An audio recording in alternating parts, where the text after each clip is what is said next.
আসসালামু আলাইকুম রহমতুল্লাহ নাহমাদুহু ওয়া নুসাল্লি আলা রাসূলিহিল কারীম আম্মা বাদ।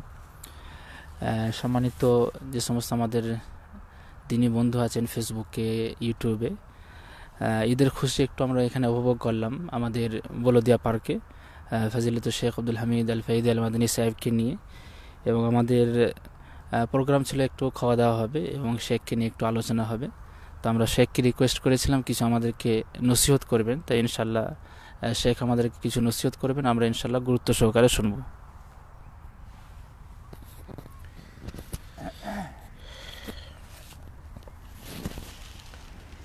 السلام عليكم ورحمة الله وبركاته. الحمد لله رب العالمين والصلاة والسلام على رسوله الكريم وعلى آله وصحبه أجمعين. ঈদ উল আজহার এই লম্বা ছুটি, মোটামুটি 4-5 দিন পর আমরা আজ শেষ ছুটি, কাল থেকে আপনাদের সঙ্গে সাক্ষাৎ হবে ইনশাআল্লাহ। এখানে একটি উপলক্ষ করে একসাথে জমায়েত হয়েছি।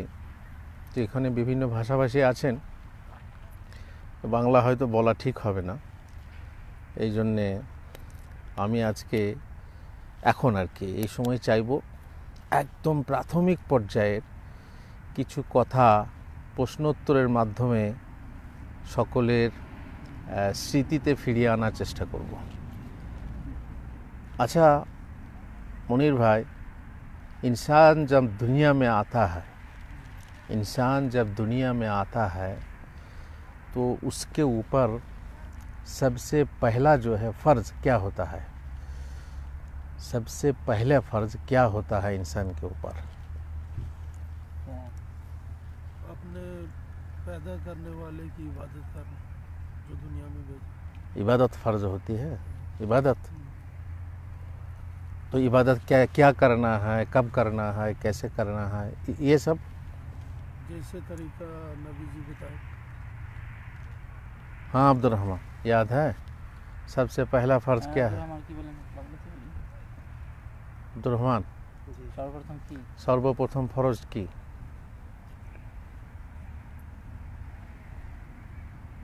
नहीं याद? सबसे पहला फ़र्ज़ होता है इल्म। तलबुल इल्म फ़रीज़तुन अला कुल्ली मुस्लिम। इल्म का तलब करना हर मुस्लिम पर, यानी मर्द और औरत दोनों पर फ़र्ज़ है, फ़र्ज़ आइन। सबसे पहले इल्म। आप इबादत करेंगे तो भाई इबादत कैसी है तो पता चलना चाहिए ना। तो सबसे पहले क्या? ईमान। तो ईमान के लिए इल्म चाहिए ना। तो सबसे पहले क्या है? इल्म है। उसके बाद इल्म के बाद कौन सी चीज़ फ़र्ज़ है? अमल। इल्म के बाद है अमल। अमल ना करे तो इल्म क्या फ़ायदा है ना। अमल, अब अमल जब कर लिए तो उसके बाद तीसरा फ़र्ज़ क्या है? वही इबादत। हाँ इबादत नहीं, तो अमल में ही तो इबादत है। अमल के बाद क्या फ़र्ज़ है? कि कोई कुछ फ़र्ज़ है कि नहीं? अमल में ही से एक फ़र्ज़ ज़्यादा है, वो क्या है? तबलीग।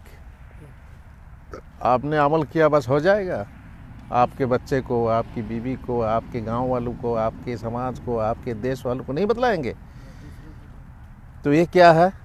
तीसरा फ़र्ज़ है। लेकिन इसके साथ साथ एक और चीज़ फ़र्ज़ होती है जिसके बगैर ये तीनों चीज़ बेकार है, नहीं हो पाएगा। क्या है वो? पहला है इल्म, उसके बाद अमल, उसके बाद है तबलीग। ये तीनों के लिए चाहिए, एक चीज़ ज़रूरी है, उसके बगैर नहीं हो पाएगा ये। क्या है वो? अकीदा तौहीद। हाँ, अकीदा तौहीद इल्म में दाखिल है पहला ही। ये है सब्र। सब्र, सब्र चाहिए। इल्म तलब में भी सब्र चाहिए, अमल में भी सब्र चाहिए और तबलीग में भी सब्र चाहिए। तो चौथा फ़र्ज़ है सब्र। ये 4 फ़र्ज़। हाँ, तो 4 फ़र्ज़ जो है इंसान के ऊपर होता है। लेकिन फिर सवाल आता है कि कब फ़र्ज़ होता है? इंसान तो जब आता है तो बच्चा रहता है, वो तो ना बोल पाता है ना समझ पाता है। फ़र्ज कब होता है ये भी एक सवाल है। हाँ, কখন ফরজ হয় মানুষের উপরে, মানে কোন সময়টা বা কোন বয়সটা এলে পরে তাকে বলা যাবে যে তোমার উপরে এটা ফরজ। 7 বছর, 7 বছরে ফরজ। হ্যাঁ, কে উমর? 12 বছর সাবালক হলে। এই হচ্ছে উত্তর, যে সাবালক সাবালিকা হলে যে ফরজ হওয়ার কথা সেই ফরজগুলো মানুষের উপরে হয়। তাহলে फिर सवाल आता है साबालक जिसको बालिग कहते हैं, बालिग बुलूग किस वक्त, यानी किस वक्त किस उम्र में बालिग होता है, इंसान कब बालिग होता है, ये भी एक सवाल है। तो इसका जवाब क्या है? अगर वो बच्चा है, मर्द है, 7 বছরে যেটা বলা হয়েছে নামাজের আদেশ দিতে বলা হয়েছে, 7 বছর হলে নামাজের আদেশ দাও, না মানলে 10 বছরে ওকে পিটাও, মারো, ঠিক আছে। কিন্তু ফরজ হয় তা না। অনেকে মনে করে 7 বছরই ফরজে, না, 7 বছরে বাচ্চাদের নামাজ ফরজ হয় না, 10 বছরও হয় না, কিন্তু মার লাগাতে হবে, কারণ এই সময় যদি না তৈরি করো পরে আর পারবে না, ঠিক আছে। তো আর 10 বছরের বিছানা আলাদা করতে বলা হয়েছে, কিন্তু ফরজ না। তা ফরজ হয় কখন? যখন সে সাবালক হবে, बालिग हो जाए तो उसके ऊपर जो फ़र्ज है वो फ़र्ज हो जाता है। तो बालिग कখন হয়? बालिग হওয়ার আলামত আছে। उसकी अलामत ये है कि एहतलाम शुरू हो, या नाफ के ज़ेरे नाफ के नीचे जो बाल होता है, क्या कहते हैं उसको, क्या होता है वो मोटा हो जाए। ज़ेरे नाफ का बाल या লোম যেটা বলি আমরা, সেটা যেন সেটা মোটা হয়ে গেলে জানতে হবে সাবালক হয়েছে। দাড়ি মোজ গজানো আছেই, কিন্তু তার আগে জেরে নাভ যেটা আর কি, নাভির নিচের লোম পুরো হয়ে যায়। তো এই সময়ে তাদের উপরে নামাজ ফরজ, বা যে জিনিসগুলো ফরজ, ইলম ফরজ ইত্যাদি। अगर ये अलामत वाज़ेह नहीं है तो 15 साल की उम्र में समझा जाएगा कि ये बालिग है। लेकिन अब बच्ची की, लड़की के लिए अलग है। लड़की के लिए एक अलामत ज़्यादा है, वो क्या है? हैद का शुरू होना, दौरा जिसको शहरिया बोलते हैं, ये शुरू होना, ये एक अलामत है। और अगर इन अलामतों में से कुछ नहीं है तो 15 साल की हो जाए तो वो बालिगा है, तो उसके ऊपर जो फ़र्ज़ है वो फ़र्ज़ ये है उम्र। लेकिन हुकूमत के हिसाब से 18 साल की हो तब वो बालिगा है, 18 साल के नीचे नाबालिगा, ये सब गलत बात है। अल्लाह मुस्तान। तो ये है इब्तिदाई चीज़ें जो हमको मालूम करना, जानना ज़रूरी है। प्राथमिक পর্যায়ে এগুলি হচ্ছে আমাদের জেনে রাখা দরকার, যে আমাদের প্রথম কি দরকার। অনেকে মনে করে প্রথম হচ্ছে ফরজ হচ্ছে নামাজ, না, নামাজটা পড়বে কিভাবে? তাহলে গেল কোথায়? ইলমে গেল। বলে আকিদা, হ্যাঁ আকিদা তো ঠিকই, কিন্তু আকিদাটা শিখবে কিভাবে? সেটা শিখতে হবে, ইলম চাই। अल्लाह कहाँ है? अगर अल्लाह से शुरू किया जाए, इसलिए कि अल्लाह खालिक व मालिक है। अल्लाह कहाँ है? अल्लाह कहाँ है? अल्लाह ताला की कुदरत, अल्लाह ताला की इज़्ज़त, इस तरह बहुत सारी चीज़ें हैं, अकीदे की चीज़ें हैं। रसूल, उसके बाद रसूल कौन है, उसके बाद जो है यौमुल आखिर, ज़िंदगी की, दुनिया की ज़िंदगी यही मकसूद नहीं है, बल्कि हमको पैदा क्यों किया गया है? वो इबादत के लिए। तो इसके बाद यौमुल आखिर है, नहीं, मरने के बाद भी एक ज़िंदगी है। मरने के बाद जो ज़िंदगी है वो ज़िंदगी क्या है? जन्नत जहन्नम, ये सब सारे अकीदे की बात है। अल्लाह मुस्तान। আচ্ছা, ওই জিনিসটা একটু বুঝলেন তো, যে কুরবানির পশুর এই যে মালা পরানোর ব্যাপারটা নিয়ে খুব ফেসবুকে হাঙ্গামা হলো, খাস করে যারা ব্রাদার্স ওই টাইপের লোকগুলো বলছে এটা মৃত্যু সুন্নাতকে জীবিত করা হচ্ছে। হ্যাঁ, এই ব্যাপারে একটু বুঝিয়ে দেন। কিছু বাংলা ইংরেজি পড়ুয়া মুফতি সাহেবরা চটচট করে ফতোয়া দেন, তারা দেখতে পান সুন্নত, এটা বাংলাতে পড়লো বা ইংরেজিতে পড়লো সুন্নত। ওই রাতের বেলায় স্ত্রীর সঙ্গে হেঁটে বেড়ানো সুন্নত, তারপরে শাওয়াল মাসে বিয়ে করা সুন্নত, কি সব সুন্নত বের করে ফেলে ওরা। তেমনি হঠাৎ করে বাংলা থেকে পড়ছে, এর আগে কোনোদিন শুনেছিলে? এই শোনাই যায় না। এই ইদানিং সে বের করেছে, যেহেতু বুখারী শরীফের হাদিসে আছে মা আয়েশা নিজে এইভাবে ইশার করেছেন, ইশার বলা হয় একে, ইশার করেছেন মানে চিহ্ন লাগিয়েছেন। ইশার করা মানে চিহ্ন লাগিয়ে দেওয়া।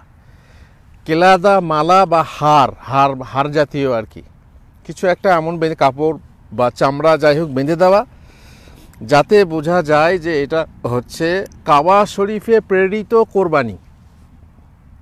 তাতে লাভ কি হবে? যদি বাইচান্স হারিয়ে যায় তো লোকে তার উপরে অত্যাচার করবে না, ধরে খেয়ে নেবে না, বরং এক কাবা শরীফের দিকে যাতে পৌঁছাতে পারে সেই রকম ব্যবস্থা করে দেবে। এই জন্য চিহ্নিত, মানে সে যুগে প্রচলিত ছিল যে এই চিহ্নটা থাকলে এটা কাবা শরীফের কোরবানি। এটাকে বলা হয় হাদি বলা হয়, যেটাকে কাবার দিকে পাঠানো, হাদিয়াম বালিগাল কাবা।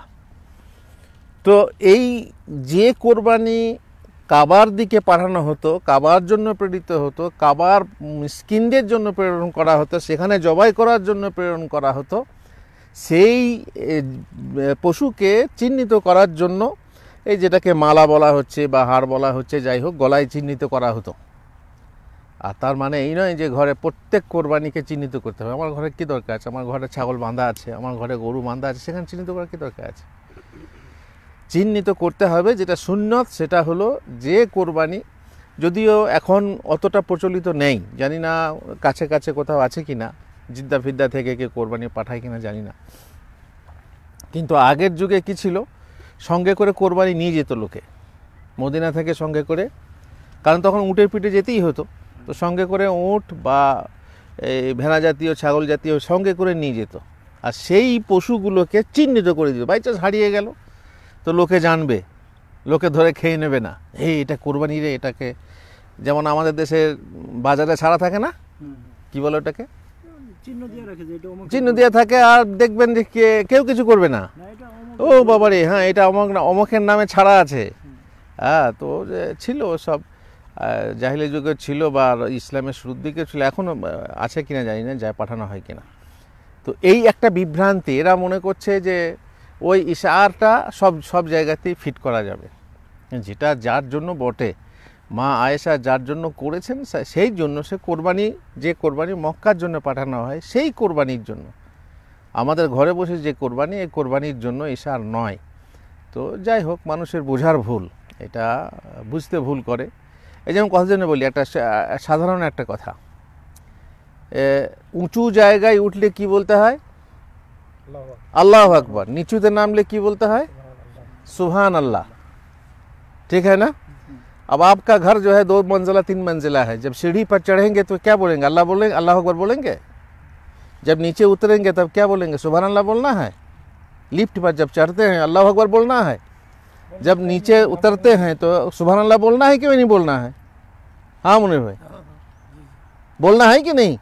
बोलते ही बोला है कि ऊपर चढ़ने के टाइम, बस ऊपर चढ़ने के टाइम अल्लाह अकबर बोलो, और नीचे उतरते वक्त क्या बोलो? सुभान अल्लाह बोलो।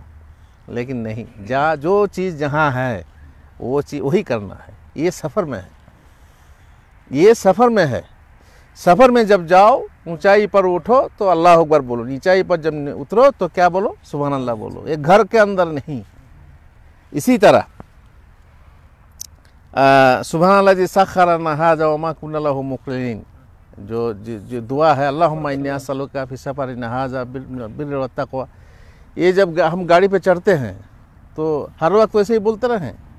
नहीं, ये सफ़र के वक्त है, जब कहीं जाना हो, जैसे होता जाना हो, जैसे रियाद जाना हो, समझ गए?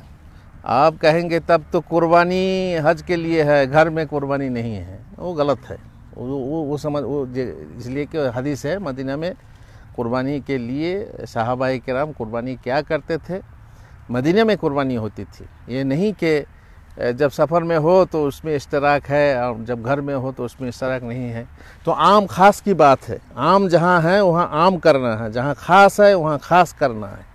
इसको जिस तरह मानना है उसी तरह मानो, उसको जिस तरह मानना है उसी तरह मानो। तो वो इशार ख़ास है जो हदियम बालिगल काबा, जो कुर्बानी मक्का के लिए भेजी जाती है, उस कुर्बानी के लिए क़िलादा वगैरह पहना के उसको इशार किया जाता था, आम कुर्बानी नहीं।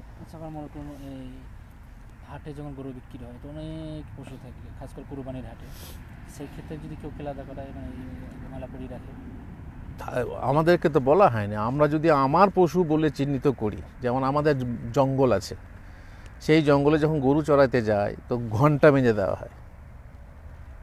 ঘন্টা বাঁধে কী জন্য? যাতে করে আমার গরুটা কোথায় আছে বুঝতে পারবো।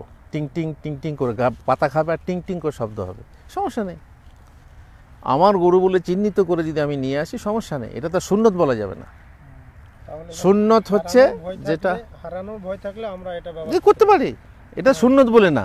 যেমন জঙ্গলে একটা গরু খাচ্ছে, হ্যাঁ। শনাক্ত করার জন্য ঘন্টি লাগা আছে, এখানে খাচ্ছে, এটা খাচ্ছে চিহ্ন করার জন্য, এটা সুন্নত বলা যাবে না। সুন্নত যেটা বলছে, সেটা যেটা সুন্নতের কথা আছে সেটা হচ্ছে হাদিয়াম বালিগাল কাবা। হ্যাঁ, তো দুটোকে একরকম করা ঠিক হবে না। হ্যাঁ হ্যাঁ হ্যাঁ, তো অনেকে বলছে সুন্নত, কারণ এই পেয়েছে বুখারীতে আছে।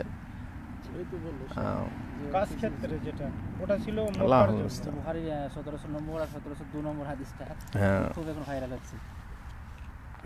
কি বলা যাবে আর কি বলা যাবে। তারা এখন ওই জিনিসটা, খাস জিনিসটাকে আম করে দিচ্ছে, যে কোরবানিকে চিহ্নিত করতে হবে মালা পরিয়ে দিয়ে। এমন মালা পরাচ্ছে হিন্দুদের মতো, একদম সেই রঙিন ফুলের মালা বা কি বলে কাগজের মালা পরিয়ে দিচ্ছে। হ্যাঁ, কত রকম করে সাজাচ্ছে, আল্লাহ আকবার, কি বলবার। ঠিক আছে, তাহলে আল্লাহ তাআলা আমাদেরকে তৌফিক দেন। আবার ইনশাআল্লাহ কাল থেকে অনলাইনে আসবো, প্রশ্নোত্তর অনেক বাকি আছে। না।